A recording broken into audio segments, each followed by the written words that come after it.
નમસ્કાર મિત્રો, ફરી એકવાર હાર્દિક સ્વાગત છે મિત્રો તમારું અમારા આજના નવા વિડીયોમાં. મિત્રો 122 વર્ષ બાદ દુર્લભ સંયોગમાં થશે ભયંકર ચંદ્રગ્રહણ. મિત્રો આ દિવસે હોલિકા દહન અને પૂનમ એક સાથે છે. સાથે જ મિત્રો 5 રાશિના લોકો પર થશે ધનની વર્ષા અને બીજી ભાગ્યશાળી રાશિઓને કરોડપતિ બનતા વિધાતા પણ નહીં રોકી શકે. તો મિત્રો જો આ દિવસે ચંદ્રગ્રહણ છે તો પછી હોલિકા દહનનો શુભ સમય શાસ્ત્રો અનુસાર ક્યારે છે?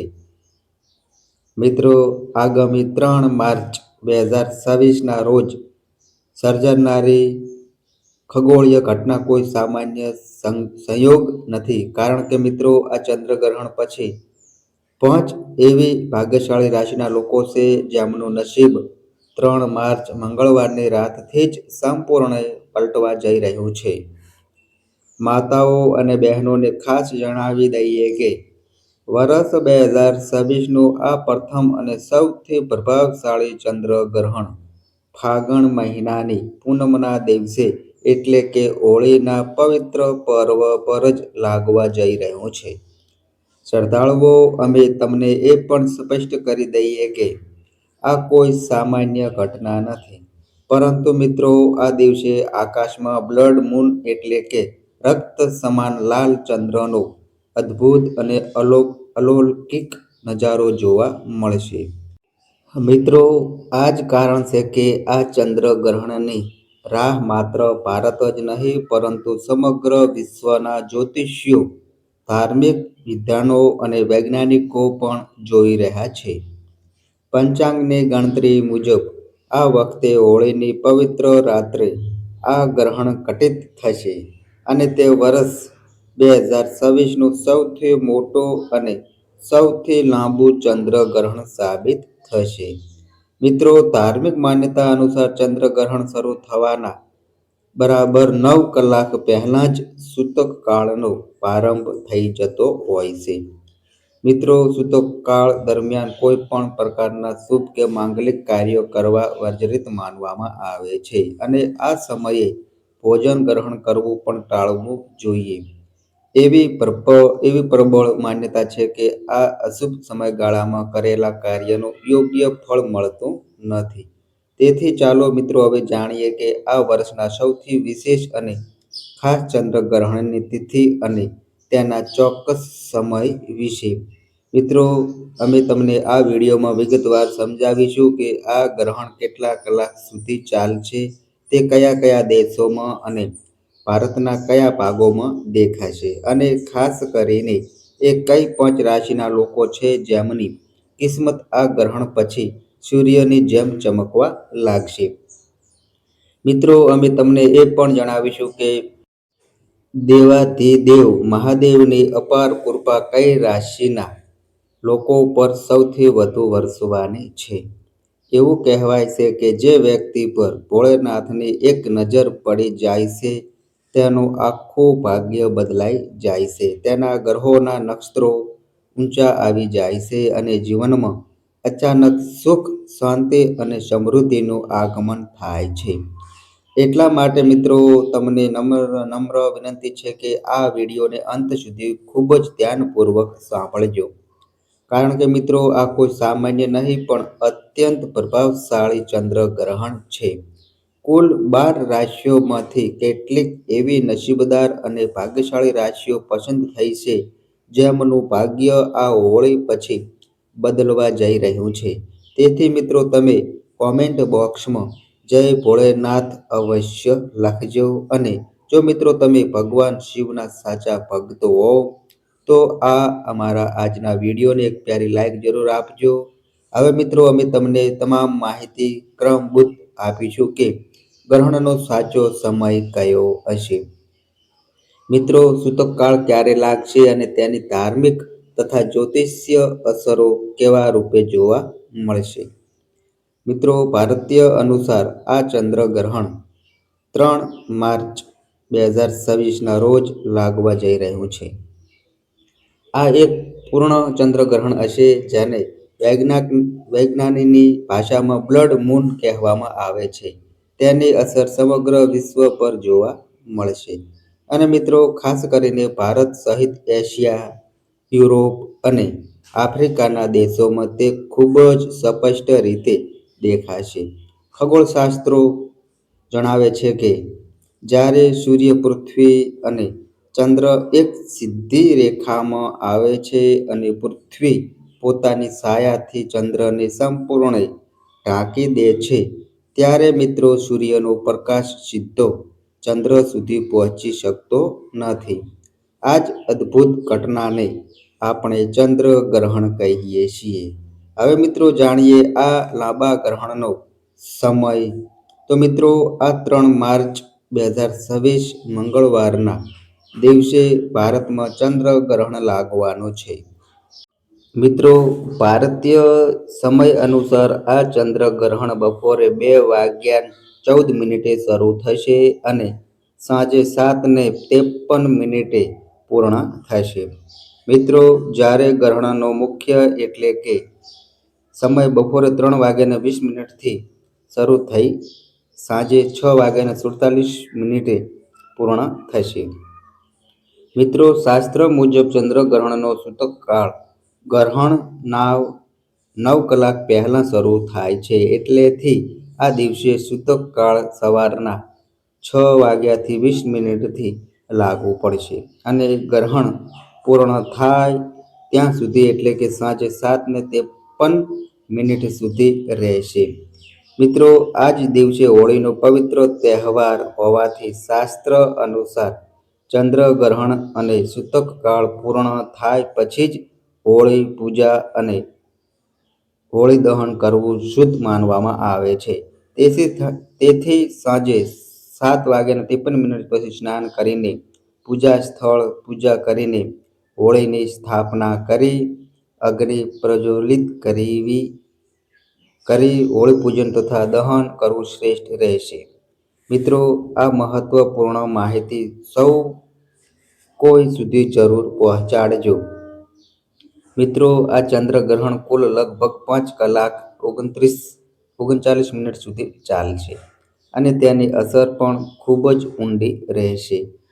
તો મિત્રો ભાઈઓ અને બહેનો, તમે આ વિડીયોને ચોક્કસ લાઈક કરજો અને ખાસ કરીને તે માતાઓ અને બહેનો સુધી પહોંચાડજો જેઓ ગર્ભવતી છે અથવા જેમના ઘરે નાના બાળકો છે. કારણ કે ધાર્મિક માન્યતા છે કે ગ્રહણની નકારાત્મક અસરો ગર્ભવતી સ્ત્રીઓ અને શિશુઓ પર વધુ પડે છે. તેથી મિત્રો અમે તમને કેટલાક ખાસ ઉપાયો પણ જણાવીશું જેનાથી તમે આ દોષથી બચી શકો. સાથે જ એ પણ જણાવીશું કે તે 5 નસીબદાર અને ભાગ્યશાળી રાશિઓ કઈ છે. આ વખતે હોળીના દિવસે રક્ત જેવો લાલ ચંદ્ર દેખાશે, જે એક રહસ્યમય અને શક્તિશાળી સંયોગ છે. મિત્રો જ્યોતિષ અને વૈદિક માન્યતા મુજબ આવો દુર્લભ સંયોગ પૂરા 122 વર્ષો પછી બન્યો છે. જ્યારે પૃથ્વીની છાયા ચંદ્ર પર પડે છે ત્યારે સૂર્યના કિરણો પૃથ્વીના વાતાવરણમાંથી પસાર થઈને ચંદ્ર પર તાંબા જેવો લાલ રંગ પાથરે છે. મિત્રો આ દ્રશ્ય ભારતના દરેક રાજ્યમાં જોવા મળશે. તે સિવાય યુરોપ, આફ્રિકા અને અમેરિકાના કેટલાક ભાગોમાં પણ દેખાશે. તો મિત્રો શાસ્ત્રો મુજબ આ દિવસે તમારે કેટલાક ખાસ કામો ચોક્કસ કરવા જોઈએ જેથી જીવનમાં ક્યારેય ધનની કમી ના રહે. એવું માનવામાં આવે છે કે ગ્રહણ સમયે તમામ દેવી શક્તિઓ ચરમસીમા પર હોય છે અને તે સમયે કરેલો કોઈ પણ ઉપાય ક્યારેય નિષ્ફળ જતો નથી. તો ચાલો મિત્રો હવે વિસ્તારપૂર્વક વાત કરીએ એ ભાગ્યશાળી રાશિના લોકો વિશે જેમના પર મહાદેવની કૃપા દ્રષ્ટિ થવાની છે. મિત્રો હિન્દુ ધર્મમાં ભગવાન ભોળેનાથને દયાળુ માનવામાં આવે છે. તેઓ જેમના પર પ્રસન્ન થાય છે તેના જીવનના તમામ કષ્ટો હરી લે છે. મિત્રો, આ ચંદ્રગ્રહણ પછી તે 5 રાશિના લોકોના જીવનમાં અપાર ખુશીઓ આવવાની છે. તેમના દુઃખ દર્દ મટી જશે અને સફળતાના નવા શિખરો સર કરશે. તે નસીબદાર અને ભાગ્યશાળી રાશિઓમાં મિત્રો જે પહેલા નંબરની જે ભાગ્યશાળી રાશિ આવી રહી છે તે રાશિ છે મિત્રો મેષ રાશિ. તો મિત્રો મેષ રાશિ વિશે વાત કરીએ તો મિત્રો મેષ રાશિના લોકોને જણાવી દઈએ કે મેષ રાશિના લોકો માટે આ ગ્રહણ કોઈ વરદાન નથી. ઓછું ભગવાન શિવની કૃપાથી તમારું ભાગ્ય મજબૂત બનશે. જો મિત્રો તમારો વેપાર લાંબા સમયથી અટકેલો હતો તો તે હવે વેગ પકડશે અને મિત્રો તમારી પાસે અચાનક ધન આવવાના માર્ગો ખુલશે અને આર્થિક સ્થિતિમાં સુધારો થશે. જે લોકો નવો વ્યવસાય શરૂ કરવા માગે છે તેમના માટે આ ઉત્તમ સમય છે. હવે મિત્રો જે બીજા નંબરની જે ભાગ્યશાળી રાશિ આવી રહી છે તે રાશિ છે મિત્રો મિથુન રાશિ. તો મિત્રો મિથુન રાશિ વિશે વાત કરીએ તો મિત્રો મિથુન રાશિના લોકોને જણાવી દઈએ કે મિથુન રાશિના લોકો માટે આ સમય સુવર્ણ સાબિત થશે. તેમને નવી નોકરીની ઓફર મળી શકે છે અથવા વર્તમાન નોકરીમાં પ્રમોશનના યોગ છે. મિત્રો તમારા નસીબના સિતારા હવે ચમકવા લાગશે અને રાહુ કેતુની અશુભ અસરો પણ ઓછી થશે. ફસાયેલા નાણાં પરત મળશે અને પ્રોપર્ટી કે વાહન ખરીદવાના શુભ યોગ બને છે મિત્રો.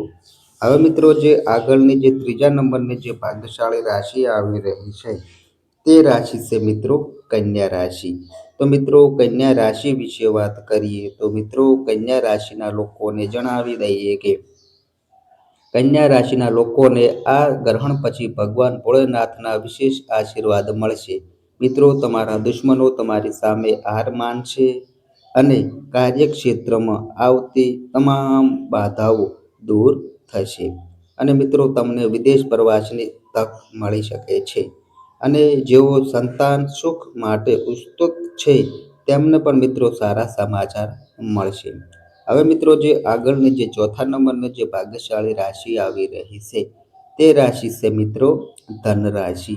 તો મિત્રો ધન રાશિ વિશે વાત કરીએ તો મિત્રો ધન રાશિના લોકોને જણાવી દઈએ કે ધન રાશિના લોકો માટે આ ગ્રહણ સ્વાસ્થ્યની દ્રષ્ટિએ ખૂબ જ સારું રહેશે. જૂની બીમારીઓમાંથી મુક્તિ મળશે અને અટકેલા કામો પૂરા થશે. સમાજમાં મિત્રો તમારું માન સન્માન વધશે અને ઘરમાં બરકત આવશે. મિત્રો તમારા પર રહેલા શનિ કે મંગળના દોષો પણ શિવજીની કૃપાથી દૂર થશે. હવે મિત્રો જે આગળની જે પાંચમા નંબરની જે ભાગ્યશાળી રાશિ આવી રહી છે તે રાશિ છે મિત્રો વૃશ્ચિક રાશિ. તો મિત્રો વૃશ્ચિક રાશિ વિશે વાત કરીએ તો મિત્રો વૃશ્ચિક રાશિના લોકોને જણાવી દઈએ કે વૃશ્ચિક રાશિના લોકોના પારિવારિક જીવનમાં સુધારો આવશે અને મનમાં શાંતિ રહેશે અને મિત્રો તમારો આત્મવિશ્વાસ વધશે અને તમે જે પણ નિર્ણય લેશો તેમાં સફળતા મળશે. કારકિર્દીમાં પ્રગતિના નવા દ્વાર ખુલશે અને મહાદેવના આશીર્વાદ હંમેશા મિત્રો તમારી સાથે રહેશે. મિત્રો જો તમે હજુ સુધી આ વિડીયોને એક પ્યારી લાઈક ના કરી હોય તો મિત્રો અત્યારે જ એક લાઈક કરો અને કોમેન્ટ બોક્સમાં જય ભોળેનાથ લખીને આ પવિત્ર ઉર્જાનો લાભ લો. મહાદેવ તમારા જીવનના તમામ કષ્ટો દૂર કરશે મિત્રો. તો મિત્રો આ અમારી માહિતી ગમી હોય તો વિડીયોને લાઈક કરજો, તમારા મિત્રો સાથે શેર કરજો અને મિત્રો આ અમારી ચેનલ પર નવા આવ્યા હોય તો મિત્રો ચેનલને પણ સબસ્ક્રાઈબ કરજો. અને મિત્રો તમારી કુંડળી અને રાશિના ગ્રહોના આધારે તમારા જીવનમાં બનનારી ઘટનાઓ હોય છે. આ અમારી માહિતી કોઈ પ્રૂફ કરતી નથી. આ અમારી માહિતી મીડિયાની ન્યૂઝ આધારિત હોય છે. સંપૂર્ણ માહિતી માટે તમે કોઈ પણ પંડિત અથવા જ્યોતિષને મળી શકો છો. તો બસ મિત્રો આજે આટલું. ફરી મળીએ એક નવા વિડીયો સાથે. ત્યાં સુધી બધાય મિત્રોને હર હર મહાદેવ.